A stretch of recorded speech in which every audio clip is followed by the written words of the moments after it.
Aku punya suatu cerita yang terjadi di rumahku. Lebih tepatnya di rumah sepupuku, karena kami tinggal bersama. Aku sama sekali tidak percaya pada hantu, tetapi keluargaku sangat percaya.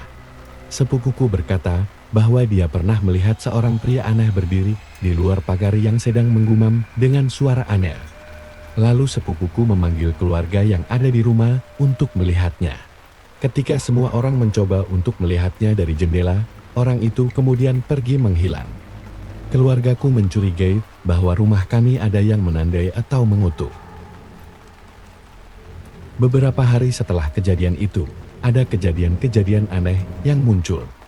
Suatu ketika aku sedang duduk di ruang keluarga, aku tiba-tiba melihat sosok seperti anak kecil melintas tepat di ruang tamu menuju keluar rumah. Padahal keluarga kami tidak ada anak kecil. Ketika sedang memasak di dapur, bibiku melihat sosok wajah yang sangat mirip sekali dengan dirinya seperti sedang mengintipnya. Aku juga pernah mendengar seperti suara tangisan bayi yang nyaring di malam hari.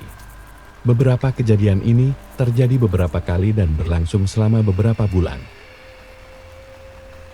Semuanya mencapai titik puncaknya ketika sepupuku tiba-tiba kejang-kejang di tengah hari. Dia tidak memiliki riwayat epilepsi sama sekali. Dia menggeliat di lantai, mengoceh tidak jelas tentang seorang pria berjanggut yang berdiri di sudut ruangan, memelototinya. Keluarga itu kemudian memutuskan bahwa mereka sudah muak dengan ini dan pergi ke tokoh agama setempat untuk membersihkan rumah. Untungnya segalanya tampak beres setelahnya. Kami tidak pernah mendapat gangguan lagi. Atau paling tidak sampai sekarang. Kami benar-benar tidak tahu apa yang menyebabkan kejadian ini. Kami juga merasa tidak pernah punya musuh. Dari awalnya aku yang tidak pernah percaya akan hal beginian, hingga aku menjadi memiliki ingatan-ingatan buruk akan kejadian ini.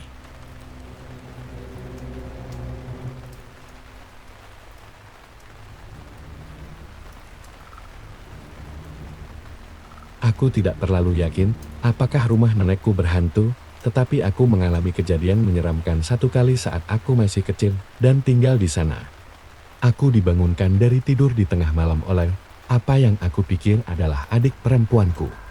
Tidak ada yang memanggil atau menyentuh untuk membangunku, tetapi tiba-tiba ada perasaan yang muncul seperti yang kamu dapatkan ketika seseorang sedang melihat dan memperhatikanmu. Kamu bisa merasakan kehadiran mereka, nah itulah yang membangunkanku, kehadiran seorang gadis kecil. Kamarku gelap gulita, sehingga aku tidak bisa melihat apa-apa, tetapi aku bisa merasakan seseorang di sana, dan rasanya seperti adik perempuan aku. Aku melihat sosok tersebut dan ia terlihat seperti sedang marah. Tanyaku pelan, "Dad, kamu ngapain ada di sini?" Tidak ada jawaban, aku hanya merasakan kehadirannya yang marah itu.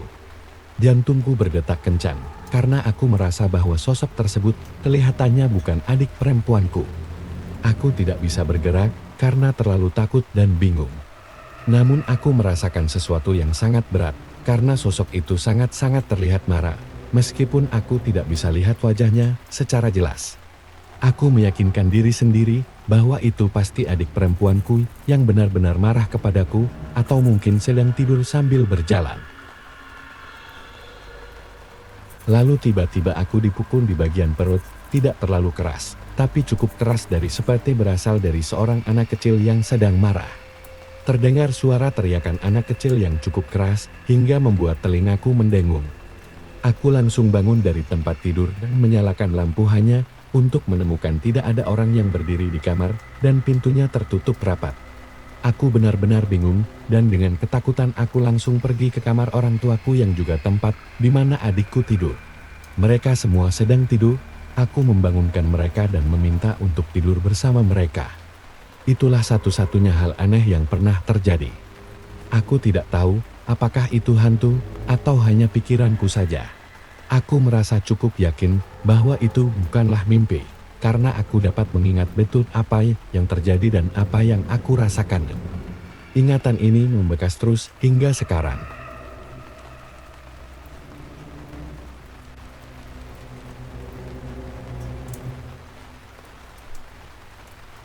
Saat ini aku tinggal di rumah kontrakan yang berhantu bersama dengan temanku. Aku telah berada di sini lebih dari 2 tahun, dan aku sudah terbiasa sekarang. Ada beberapa hal yang sangat menarik telah terjadi di sini. Pengalaman yang paling menonjol terjadi sekitar sebulan setelah kami pindah. Hal-hal aneh terjadi. Seperti terdengar suara langkah kaki padahal sedang tidak ada siapa-siapa, barang-barang tiba-tiba jatuh berserakan. Tiba-tiba memiliki perasaan tidak enak seperti ada seseorang yang mengawasi dan lain-lain. Aku bersama dengan temanku sedang berbincang-bincang mengenai peristiwa-peristiwa yang kami alami. Awalnya dengan bercanda, aku mengatakan bagaimana kalau kita mencoba untuk merekam suara di rumah ini, mungkin kita bisa mendapat sesuatu. Ternyata temanku menganggap bahwa ideku bagus. Akhirnya, kami membeli alat perekam suara hantu yang disebut EVP. Suatu malam, kami mencoba menggunakan alat itu. Kami menyalakannya, menaruhnya di ruang tengah, dan membiarkannya selama 3 jam. Kami mencoba bertanya seperti, apakah ada orang selain kami di sini? Jika ada, mengapa kalian menetap di sini? Apakah kalian bisa untuk tidak mengganggu kami lagi? Ketika kami memutar kembali rekaman itu, kami dapat dengan jelas mendengar seseorang menyuruhku diam setelah aku bertanya, apakah ada orang di sana? Kami tidak mendengar apa-apa saat itu. Kami hanya mendengarnya dari rekaman. Selain itu, ada suara-suara aneh dan sekali terdengar seperti suara teriakan. Aku selalu berkata aku tidak akan pernah tinggal di rumah jika aku tahu itu berhantu. Namun disinilah aku. Banyak hal lain telah terjadi dan aku sudah terbiasa. Apalagi karena biaya sewa rumah ini tidak mahal dan letaknya yang sangat strategis.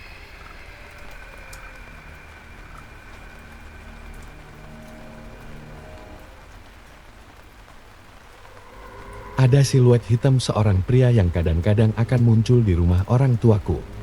Penghuni sebelumnya telah meninggal di rumah itu sebelum akhirnya orang tuaku membeli rumah itu. Semua orang di keluargaku, ibu, ayah, dan 2 saudara kandungku, telah melihatnya berkali-kali. Bahkan anjingku menggonggong padanya. Tapi dia tidak pernah melukai si Papode, dia juga tidak pernah mengganggu kami. Tapi dia memeriksa kami sesekali. Saat kami sedang makan malam atau menonton TV atau apapun, terkadang dia akan ada di sana, hanya berdiri di ambang pintu, mengawasi kami. Namun, ketika kami melihatnya, dia bergeser dan menghilang. Hal ini terjadi di saat kapanpun, bisa di malam hari atau di siang hari. Karena kami sekeluarga tidak terlalu peduli, jadi membiarkannya saja. Selama dia tidak mengganggu kami tidak ada masalah.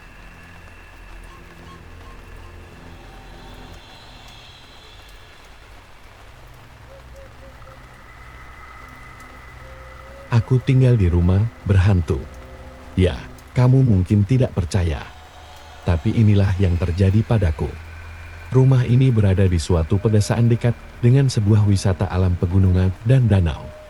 Rumah ini barusan kami beli. Tidak ada yang tinggal di sana kecuali saat liburan atau akhir pekan ketika kami sekeluarga ingin rekreasi menikmati suasana pedesaan dan liburan di wisata alam sekitar. Kami saat ini tinggal di kota dekat sana. Rumah ini sebenarnya sangat nyaman karena tidak jauh dari kota, dekat dengan wisata alam, dan memiliki suasana yang damai. Masalahnya meskipun begitu, desa tempat rumah ini berada memiliki reputasi dalam kepercayaan pada hal-hal gaib. Suatu saat, aku dan keluarga memutuskan liburan dan tinggal di rumah ini selama 1 minggu. Semuanya cukup normal selama 2 hari pertama. Tapi suatu ketika ada suara-suara aneh yang mulai terdengar.